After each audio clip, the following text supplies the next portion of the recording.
देवगढ़ के बाहरी इलाके में एक पुरानी जीर्ण शीर्ण हवेली खड़ी थी। कहानियां थीं कि इस हवेली में एक शापित गुड़िया रहती है। जैसे ही आर्यन ने गुड़िया को छुआ, हवेली में एक अजीब सी हलचल हुई। दरवाजे अपने आप बंद हो गए और कमरे की बत्तियां टिमटिमाने लगीं। देवगढ़ के लोग काल भैरवी से डरते थे। वे जानते थे कि जो भी इस गुड़िया के संपर्क में आएगा वह विनाश का शिकार होगा।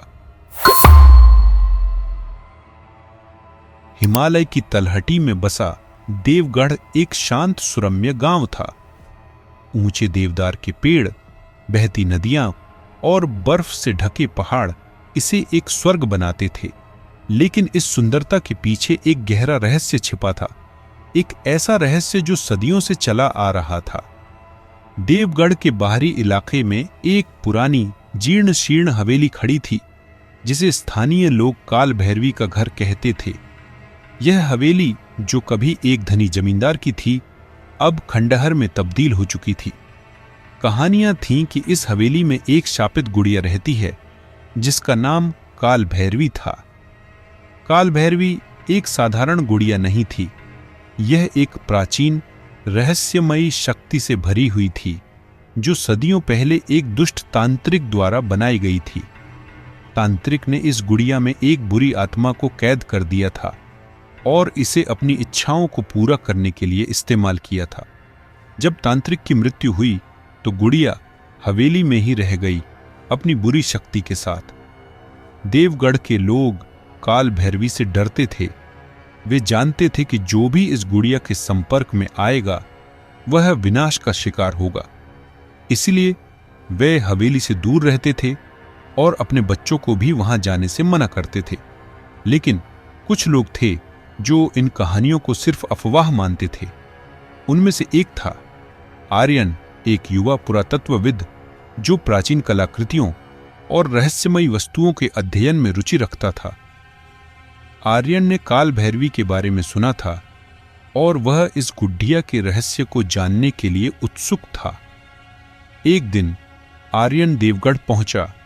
उसने गांव के लोगों से काल भैरवी के बारे में पूछताछ की, लेकिन सबने उसे हवेली से दूर रहने की सलाह दी। लेकिन आर्यन नहीं माना। वह जानता था कि उसे काल भैरवी के रहस्य को उजागर करना होगा। एक रात आर्यन हवेली में घुस गया। हवेली के अंदर अंधेरा और सन्नाटा छाया हुआ था। धूल और मकड़ी के जाले हर तरफ फैले हुए थे। आर्यन ने अपनी टॉर्च जलाई और धीरे धीरे आगे बढ़ा। वह हवेली के मुख्य हॉल में पहुंचा, जहां उसे एक पुरानी लकड़ी की अलमारी दिखाई दी। अलमारी के अंदर एक छोटी पुरानी गुड़िया रखी हुई थी। यह काल भैरवी थी। गुड़िया के चेहरे पर एक अजीब सी मुस्कान थी और उसकी आंखें इतनी असली लग रही थीं कि जैसे वे आर्यन को देख रही हों। आर्यन ने गुड़िया को उठाया। वह ठंडी और भारी थी और उसमें एक अजीब सी ऊर्जा महसूस हो रही थी। जैसे ही आर्यन ने गुड़िया को छुआ, हवेली में एक अजीब सी हलचल हुई। दरवाजे अपने आप बंद हो गए और कमरे की बत्तियां टिमटिमाने लगीं। आर्यन ने डरकर गुड़िया को वापस रख दिया, लेकिन बहुत देर हो चुकी थी। काल भैरवी जाग चुकी थी। गुड़िया ने अपनी पतली ठंडी उंगलियों से आर्यन का हाथ पकड़ लिया। आर्यन ने दर्द से चीख मारी और उसकी त्वचा पर गहरे लाल निशान उभर आए।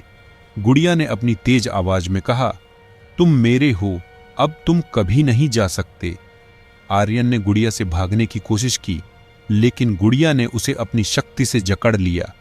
आर्यन को महसूस हुआ कि उसकी आत्मा धीरे धीरे गुड़िया में समा रही है। वह जानता था कि अगर उसने कुछ नहीं किया तो वह हमेशा के लिए काल भैरवी का गुलाम बन जाएगा। आर्यन ने अपनी सारी शक्ति इकट्ठा की और गुड़िया को धक्का दिया। गुड़िया अलमारी से गिर गई और उसके टुकड़े टुकड़े हो गए, लेकिन गुड़िया की आंखें अभी भी चमक रही थीं और उसकी मुस्कान और भी भयानक हो गई थी। काल भैरवी ने अपनी शक्ति से हवेली को हिलाना शुरू कर दिया। दीवारें हिलने लगीं, छत से प्लास्टर गिरने लगा और हर तरफ चीख पुकार मच गई। आर्यन समझ गया कि गुड़िया को नष्ट करना इतना आसान नहीं है। उसे गुड़िया की आत्मा को हमेशा के लिए शांत करना होगा। आर्यन ने हवेली के तहखाने में जाने का फैसला किया। कहानियां थीं कि तहखाने में एक प्राचीन कुआं है जहां काल भैरवी की आत्मा को कैद किया गया था। आर्यन को उम्मीद थी कि अगर वह गुड़िया की आत्मा को कुएं में डाल देगा तो वह हमेशा के लिए शांत हो जाएगी।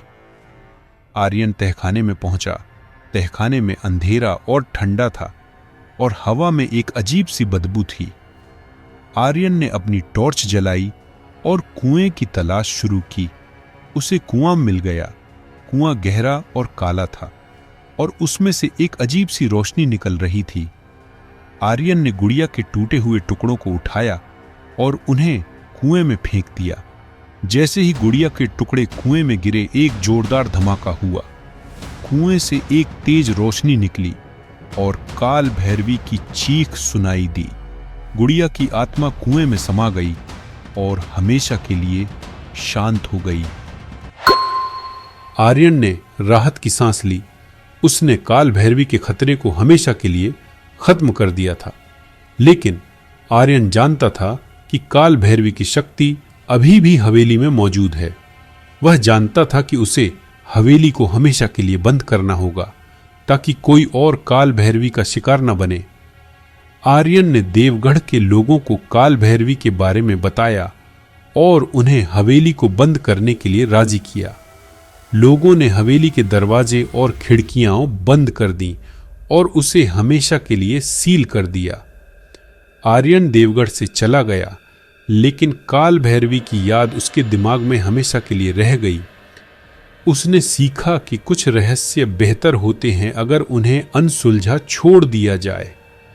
लेकिन देवगढ़ के लोग जानते थे कि आर्यन ने उनके गांव को एक भयानक खतरे से बचाया था। उन्होंने आर्यन को एक नायक के रूप में याद किया और काल भैरवी की कहानी को आने वाली पीढ़ियों को सुनाते रहे। कई सालों बाद देवगढ़ में एक और घटना हुई। एक युवा लड़का जिसका नाम रोहन था, काल भैरवी की कहानी से मोहित हो गया। वह हवेली के रहस्य को जानने के लिए उत्सुक था। एक दिन रोहन हवेली में घुस गया। वह जानता था कि यह खतरनाक है, लेकिन वह काल भैरवी के बारे में जानने के लिए उत्सुक था। हवेली के अंदर रोहन को एक पुरानी लकड़ी की अलमारी मिली। अलमारी के अंदर एक छोटी पुरानी गुड़िया रखी हुई थी। यह काल भैरवी थी। रोहन ने गुड़िया को उठाया। वह ठंडी और भारी थी और उसमें एक अजीब सी ऊर्जा महसूस हो रही थी। रोहन ने गुड़िया को छुआ और काल भैरवी जाग गई। गुड़िया ने रोहन को अपनी शक्ति से जकड़ लिया और उसे अपनी इच्छाओं को पूरा करने के लिए इस्तेमाल करना शुरू कर दिया। रोहन काल भैरवी का गुलाम बन गया और हवेली में हमेशा के लिए कैद हो गया।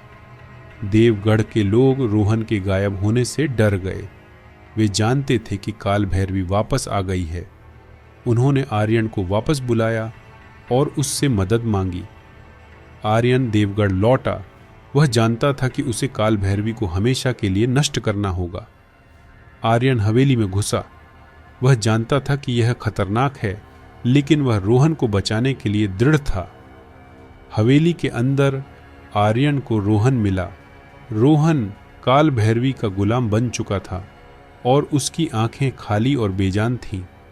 आर्यन ने रोहन को काल भैरवी से मुक्त करने की कोशिश की, लेकिन गुड़िया ने अपनी शक्ति से आर्यन पर हमला किया। आर्यन और काल भैरवी के बीच एक भयंकर युद्ध हुआ। अंत में आर्यन ने काल भैरवी को नष्ट कर दिया। गुड़िया के टुकड़े टुकड़े हो गए और उसकी आत्मा हमेशा के लिए शांत हो गई। रोहन काल भैरवी के प्रभाव से मुक्त हो गया और उसकी आंखें वापस चमकने लगीं।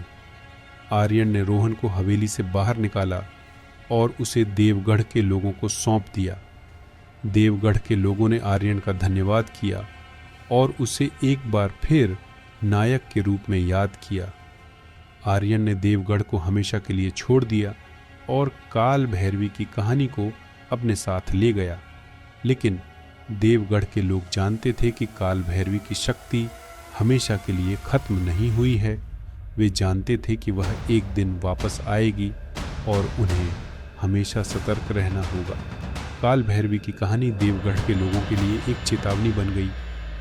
यह उन्हें याद दिलाती थी कि कुछ रहस्य बेहतर होते हैं अगर उन्हें अनसुलझा छोड़ दिया जाए, और कुछ शक्तियाँ इतनी बुरी होती हैं कि उन्हें कभी जगाना नहीं चाहिए।